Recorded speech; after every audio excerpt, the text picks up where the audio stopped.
kepada Nurse Dortap atas materi yang sangat luar biasa terkait upaya pencegahan penyakit infeksi. Ya. Baik, kita masuk ke sesi tanya jawab. Mohon berkenan juga Nurse Hermin untuk bergabung. Saya coba bacakan pertanyaan dari Nurse Hermin untuk Nurse Hermin. Yang pertama, bagaimana peran perawat untuk mengatasi gangguan psikologis kecemasan terhadap kondisi anak yang sakit di era pandemi karena keluarga yang tidak bisa menunggu. Satu pertanyaan lagi, apa yang dilakukan untuk meminimalkan trauma hospital pada anak ketika petugas menggunakan APD lengkap? Mungkin untuk Nurse Hermin itu. Kemudian untuk Nurse Gortap, 2 pertanyaan. Yang pertama, bagi petugas yang bekerja di area pelayanan, dilakukan screening COVID-19 secara berkala.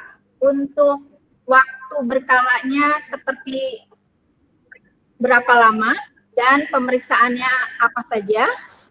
Dan pertanyaan yang kedua untuk Nurse Gortap, untuk penggunaan APD masker dan N95 dengan kondisi bersih dan masih berfungsi dengan baik, bagaimana kita mengetahui kalau masker N95 ini masih berfungsi dengan baik?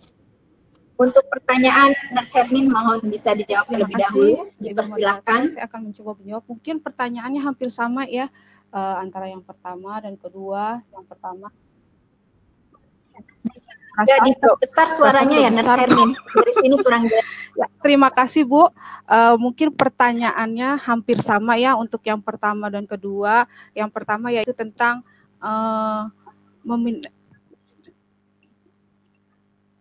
psikologis cemas ya terhadap kondisi anak yang dirawat di PICU.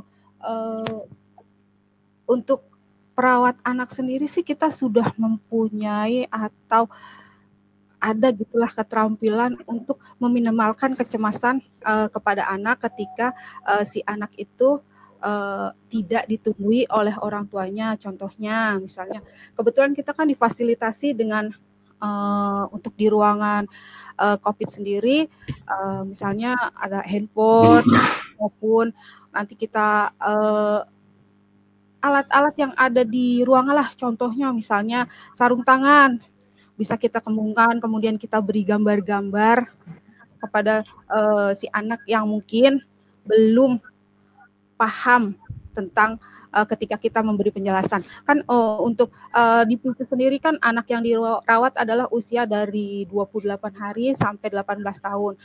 Untuk anak yang lebih besar mungkin kita bisa kasih ataupun beri penjelasan. Nah, untuk anak yang lebih kecil mungkin kita bisa atau kita ajak main lah Bu, untuk mengurangi kecemasan dari si anak tersebut. Kemudian yang kedua tadi ya, ketika kita menggunakan hazmat ya, apa sih kok mungkin anak berpikir kok ini ada putih-putih ya datang gitu. Jadi tetap seperti yang pertama kita tetap mengajak main si anak kalau misalnya memang dia bisa diajak komunikasi. Kemudian kita berikan mainan-mainan ya yang dimodif dari yang ada di ruangan tempat kita sehingga si anak tidak mengalami trauma. Demikian Bu. Dan mungkin memperkenalkan diri Bu, ketika kita akan merawat si anak, kita tidak membahasakan kita sebagai perawat, misalnya dengan Om ataupun Tante, hari ini dirawat dengan Tante ini gitu, ataupun nanti dirawat dengan Om ini, sehingga ada timbul trust antara anak dengan si perawat itu sendiri. Demikian Bu. Untuk pertanyaan yang kedua sepertinya sama. Ya, baik Nurse Hermin atas jawabannya. Kita lanjut ke jawaban dari Nurse Gortap. Baik, terima kasih. Dipersilakan. Terima kasih Nurse Santun. Terima kasih juga Nurse Hermin. Ya, Baik, tadi pertanyaan ke saya adalah yang pertama, bagi petugas yang bekerja di area pelayanan COVID-19 dilakukan screening COVID secara berkala. Maksudnya secara berkala itu seperti apa dan pemeriksaannya apa saja. Jadi yang pemeriksaannya berkala itu ketika memang sudah kan sekarang itu ada, kalau di RSCM sendiri, untuk videonya boleh. bisa Ya, udah, diklik ya. Jadi kalau untuk di rumah sakit, kalau di kita di RSM itu sudah ada petugas yang bertugas, mereka dikasih waktu 1 bulan. Jadi 1 bulan, 1 bulan, 1 bulan. Jadi mereka sebelum masuk merawat mereka dilakukan screening. Setelah selesai juga mereka di screening. Screeningnya adalah screening yang dilakukan adalah yang pertama adalah dengan screening yang dilakukan adalah dengan swab, dengan rapid test. Kalau misalnya positif, baru dilanjutkan dengan swab. Tapi setelah biasanya teman-teman yang ada di setelah perawatan, mereka dilakukan adalah setelah 1 bulan merawat pasien, mereka dilakukan swab.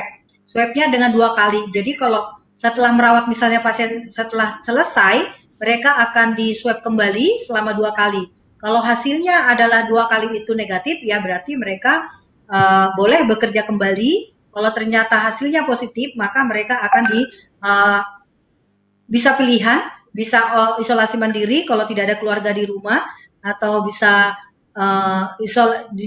dilakukan perawatan di rumah sakit atau di tempat-tempat yang sudah ditentukan oleh rumah sakit. Itu mungkin jawabannya yang pertama. Langsung ya, Nurse Santun, jawaban berikutnya. Yang kedua adalah pertanyaan tentang N95. Saya tadi mau kasih fotonya, tapi ini kok nggak bisa ya videonya, tiba-tiba ketutup begitu videonya.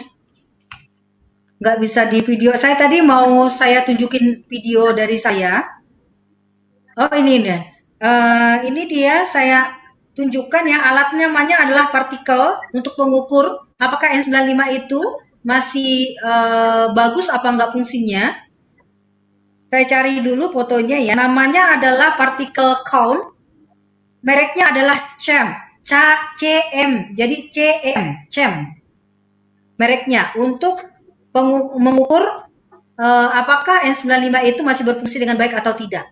Jadi saya cari dulu ya di ini saya supaya teman-teman tahu ya seperti apa sih pengukurnya, bahwa ini kami sudah melakukan pengukuran setelah disterilisasi dan di UV atau di drying, maka tadinya hanya 95% bisa menjadi 98 sampai 99% setelah disteril. Artinya fungsinya malah meningkat setelah dilakukan sterilisasi. Karena memang awalnya kan ini nggak steril masker ini, tapi setelah disterilkan justru fungsinya meningkat masker N95 ini. Jadi namanya adalah CEM, dengan namanya particle counter. Ya sebentar, ini saya lagi cari. Tadi saya udah ketemu, ya. Itu untuk kemudian kita juga bisa melakukan tes dengan fit test, ya. Jadi ini dia nih. Nih, ini alatnya, teman-teman. Jadi semacam ini alatnya. Jadi namanya particle counter, ya. Particle counter. Nanti cek di Google, nanti akan ada particle counter mereknya CEM, ya. Untuk memastikan bahwa masker N95 itu masih berfungsi baik atau tidak. Itu saja mungkin Nurse Santun yang bisa saya sampaikan. Baik, terima kasih atas jawabannya yang cukup sangat jelas, Nurse Gortab. Kita lanjutkan ke pertanyaan berikutnya untuk Nurse Hermin kembali. Ini ada pertanyaan. Bila ada neonatus yang terkena COVID pada kondisi kritis, apakah dirawat di NICU dengan pasien non-COVID atau ditempatkan di ruang yang bertekanan negatif? Kemudian pertanyaan yang kedua, yang berikutnya, apakah jika pasien anak yang diduga PDP membutuhkan ruang ICU, boleh bergabung dengan dewasa karena yang bertekanan negatif ICU hanya di ruangan dewasa? Itu dua pertanyaan untuk Nurse Hermin. Dua pertanyaan lagi untuk Nurse Gortak. Bagi petugas yang kontak langsung dengan pasien dengan kurang dari 1 meter menggunakan masker dan face shield, contohnya petugas farmasi dan karyawan ataupun kasir, apakah benar kontak dengan pasien itu kurang dari 1 meter terkait penggunaan APD yang diperlukan? Yang kedua, mungkin ini agak hampir sama, ya, ruang rawat COVID yang harus bertekanan negatif atau perlu ruang isolasi khusus untuk pasien COVID-19. Mungkin dua pertanyaan untuk Hermin, mohon dijawab terlebih dahulu. Saya akan mencoba menjawab pertanyaan pertama. Untuk NICU mungkin bukan kapasitas saya ya Bu untuk menjawab karena saya tidak berdinas di ruang NICU. Nah, kalau untuk NICU sendiri memang dari awal kami sudah memisahkan antara COVID dan non-COVID sehingga dia tidak menjadi satu. Nah, untuk ruang perawatan sekarang kami diberikan ruangan itu kubikal. Jadi satu kubikal itu untuk satu pasien dengan tekanan negatif untuk saat ini. Kemudian untuk yang kedua ya, apa Bu, membutuhkan tekanan negatif tadi sudah dijawab ya Bu. Kalau untuk di kami tidak dicampur walaupun ruangannya satu apa ya istilahnya satu lantai, tetapi kami berusaha tidak menggabung antara dengan dewasa dengan anak karena kami meminimalkan tadi ya infeksi cross antara dewasa dengan anak dikarenakan yang untuk anak ini yang terkonfirm positif itu hanya sedikit dibanding lebih dewasa. Jadi untuk perawat pun kami meminimalkan ketika ICU dewasa membutuhkan bantuan mungkin kita tidak apa ya istilahnya tidak diperbolehkan atau diizinkan ya Bu untuk membantu untuk yang kedewasa untuk meminimalkan transmisi infeksi silang tadi karena memang yang lebih banyak terkonfirm positif adalah dewasa dibanding anak. Jadi untuk kami saat ini perawatan intensif anak dan intensif dewasa itu dipisah, perawatnya pun dipisah, ruangannya pun kubikal, satu pasien satu kubikal dengan ruangan bertekanan negatif di dalam itu sekitar -10, di luar -5. Demikian Bu untuk pertanyaan pertama dan kedua. Kalau untuk NICU, mohon maaf ya Bu, bukan kapasitas saya menjawab karena saya tidak berdinas di NICU. Terima kasih Bu. Ya, terima kasih Nurse Hermin. Berikutnya untuk Nurse Gortak, pertanyaan berikutnya. Santun. Dipersilakan. Jadi Nurse Santun, teman-teman yang bertanya tadi, jadi kalau bagi petugas yang kontak dengan pasien kurang dari 1 meter menggunakan masker dan face shield, betul. Kalau misalnya teman-teman di petugas, kalau tidak ada tirai atau pembatas, maka petugas ditambahkan face shield.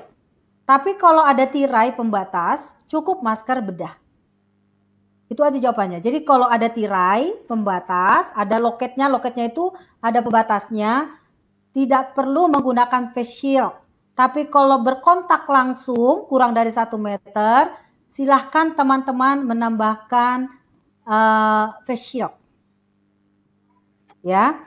Kemudian bagi ruang COVID-19 harus bertekanan negatif.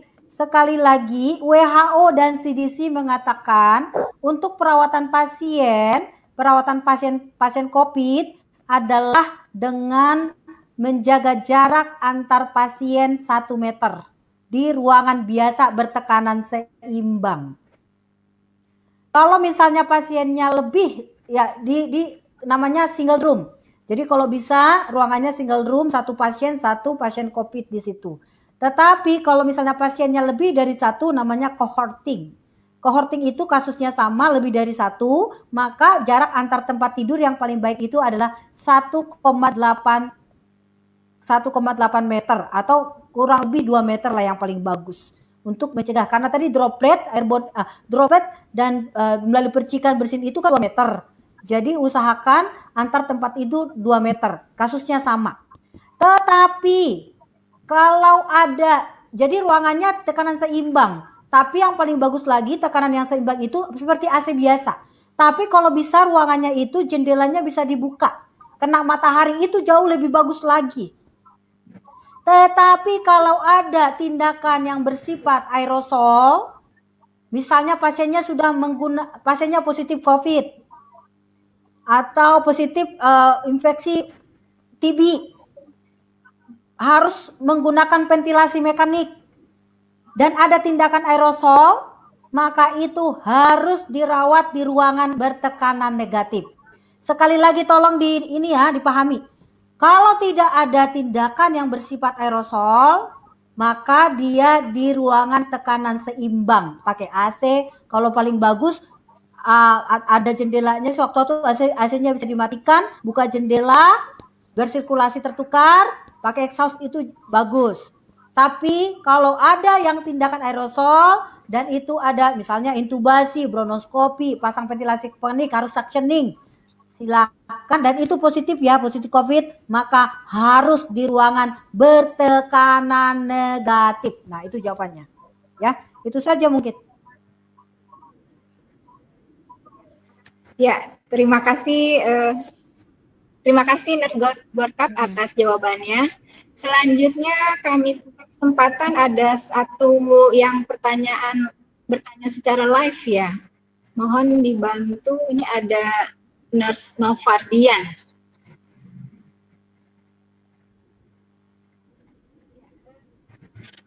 Ya, coba dilihat di host. Nurse Novardian, bisa diklik video dan speakernya. Nurse Santun, itu beliau sudah kasih lewat WA? Nurse Ayu Agustin ya? Iya.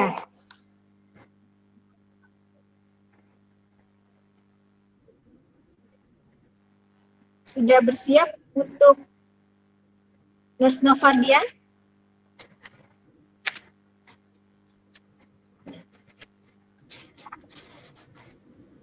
Baik, sambil menunggu, mungkin ada satu lagi tadi pertanyaan untuk Nurse Gorkap terkait pengalaman di RSCM ya, upaya untuk pencegahan penyakit infeksinya, kegiatan-kegiatan apa yang sering dilakukan supaya pencegahan infeksi ini bisa cepat untuk tertangani. Mungkin pengalaman dari Nurse Gorkap. Ya, jadi sebenarnya yang pertama adalah kita lakukan itu dari pencegahan pengendalian infeksi adalah membuat pedoman, kita membuat buku pedoman. Membuat pedomannya adalah pedoman tentang kita ada namanya SPO, pencegahan pengendalian infeksi COVID-19. Jadi kami membuat SPO itu bersama-sama dengan tim Pinere. Jadi kami bersama dengan tim Pinere terdiri dari dokter ada dokter anak, dokter bedah, dokter penyakit dalam. Kita bergabung, kita membuat SPO itu. Kemudian kita melakukan diseminasi. Tetapi di dalam setelah karena ini terus berkembang, akhirnya kami SPO tadi untuk APD itu kami juga membuat lagi ada standar penggunaan APD di rumah sakit. Kemudian juga kita membuat bersama-sama tentang zonasi ya. Jadi kita dari PP itu membuat zonasi. Jadi waktu itu awal-awal kita di IGD membuat zonasinya. Jadi kita tetapkan di IGD sebelum memutuskan RSCM menjadi akhirnya ditunjuk. Jadi kami waktu itu bersama-sama dengan direksi, bersama-sama dengan tim yang sudah ditunjuk oleh direksi, membuat berdiskusi bersama di mana IGD harus kami tambahkan dengan IGD Ultimate. Kemudian berkembang akhirnya ada namanya RSCM Kiara, menjadi terakhir ditunjuk dalam 2 bulan ini sebagai khusus untuk area penanganan untuk COVID-19. Kemudian kami dari PPI, selain kami membuat kebijakan, kemudian kami membuat bersama-sama direksi dan seluruh tim yang sudah ditunjuk, kami juga melakukan diseminasi kepada teman-teman kemudian itu juga kami langsung audit, kami langsung ikut ke lapangan, dan untuk memberikan diseminasi ini memang banyak tantangan, karena sekali lagi banyak sekali informasi-informasi yang memang harus disatukan dengan berbagai macam multidisiplin. Nggak mudah memang PPI membuat menyatukan semua persepsi-persepsi yang ada di setiap unit dan departemen. Apalagi kita ini adalah multidisiplin dan sangat besar sekali, jadi memang perlu terus-menerus melakukan kolaborasi yang luar biasa. Jadi sekali lagi juga kami terus melakukan audit APD, audit kebersihan tangan, jadi apa adanya ya.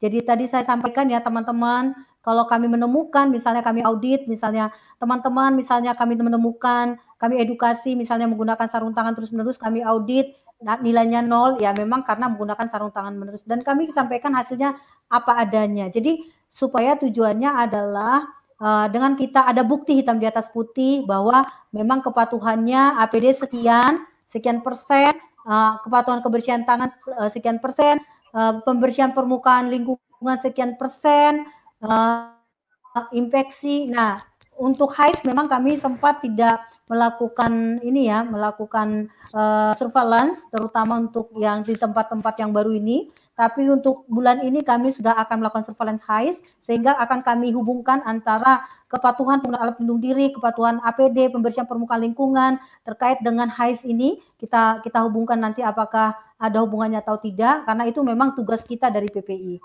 Jadi sekali lagi kami tentu tidak mudah, tapi kita terus melakukan usaha-usaha yang baik bersama-sama dengan kawan-kawan seluruh yang ada di rumah sakit. Jadi buat teman-teman di Indonesia, saya tahu begitu sulit, begitu banyak pertanyaan, banyak telepon, banyak SMS yang dihadapi, tapi sekali lagi memang menyamakan persepsi antar banyak departemen, banyak unit itu memang tidak mudah, tapi percayalah tujuannya adalah hal yang baik.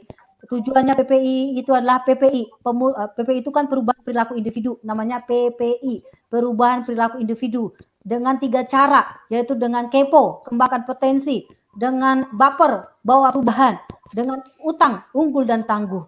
Artinya banyak tantangan-tantangan yang dihadapi oleh PPI. Tujuan kita sebenarnya adalah murni adalah untuk memutuskan rantai infeksi. Kalaupun kita dianggap berbeda karena kita ada perbedaan di antara satu dengan yang lain, itu wajar, tapi jangan sampai kita jadi terus-menerus. Tapi yang paling penting kita cari yang paling baik, kita buktikan dengan kultur, kita buktikan dengan hasil audit. Nah, itu bisa memperbaiki situasi yang ada di rumah sakit. Jadi sekali lagi teman-teman tetap semangat. Kami sayang sama kalian semua, perawat-perawat dan dokter-dokter. PPI itu sayang banget sama perawat dan dokter, apalagi yang langsung merawat pasien. Kami sangat khawatir dengan keselamatan mereka, terutama apabila APD itu digunakan berlebihan. Kami khawatir. Yang kami khawatirkan adalah cross kontaminasi individu dan keteman sejawat pasien dan lingkungan dan peralatan. Itu saja. Terima kasih.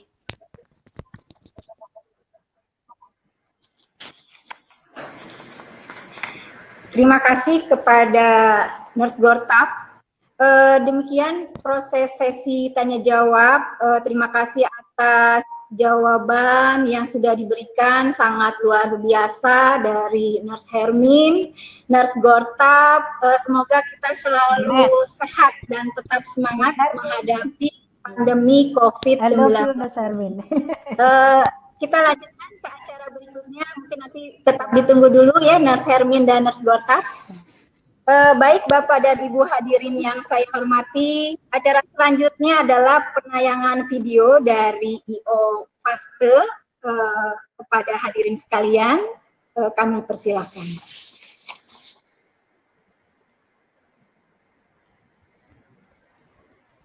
Ya, sambil menunggu nanti kita bisa lihat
Ya, demikian tadi dari IO Faste kami yang turut menyelenggarakan kegiatan ini. Para hadirin nanti bisa berkontak kepada IO Faste bila berkenan untuk bersama-sama mendukung berbagai kegiatan, baik seminar maupun kegiatan ilmiah lainnya. Baiklah hadirin Bapak Ibu sekalian, mohon izin terkait dengan kegiatan sudah hampir selesai. Sebelumnya izinkan saya untuk menyampaikan kalimat penutup untuk dunia anak. Dunia anak adalah dunia yang sangat menakjubkan, unik, terpola, runtut, yang mengagumkan tahapan demi tahapan, begitu dinamis antara gerak, langkah, dan ucapannya, begitu memikat tatkala anak tumbuh dan berkembang dalam kondisi sehat, begitu energik dengan segala tingkah dan celotehnya, tak sedetik pun kehabisan energi. Dunia anak tetaplah dunia yang harus ceria dan riang, baik dalam kondisi sehat maupun sakit. Dunia anak adalah dunia kita, jangan abai, apalagi tak acuh, karena dunia kita akan hilang saat anak-anak kehilangan riang dan cerianya. Itu kalimat penutup dari kami. Demikianlah acara webinar PPNI DKI Jakarta dengan IO Faste yang sangat luar biasa telah selesai. Saya mengucapkan terima kasih kepada Ketua PPNI DKI Jakarta, para narasumber yang hebat, serta Bapak dan Ibu peserta webinar yang saya banggakan. Mohon maaf bila ada yang kurang berkenan dalam proses berlangsungnya acara webinar ini. Insya Allah nanti kita bertemu kembali dalam kegiatan webinar lagi yang akan dilaksanakan di tanggal 28 Juni tahun 2020. Mungkin bisa disorot kegiatan apa yang akan dilaksanakan dalam waktu dekat oleh IO Faste dan PPNI DKI Jakarta.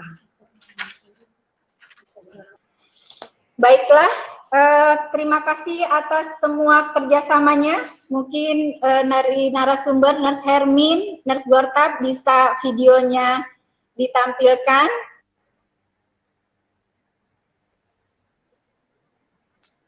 Nurse Gortab bisa videonya di-on-kan? Ini dari sana kayaknya Nurse.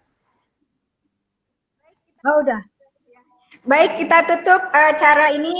Silahkan untuk say hello. Terima kasih. Nurse. Salam Nurse Hermin untuk semua. Halo. Ya, Nurse Gortab. Terima kasih semua hadirin sekalian yang bisa dan bergabung di webinar kali ini. Wassalamualaikum warahmatullahi wabarakatuh. Hai sahabat, jangan galau, jangan gelisah, terus berusaha untuk maju, menciptakan karya yang baru, berbagi cerita, berbagi ilmu, berbagi bahagia, Allah bersama sahabat Faste. Kita bisa yakin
bisa.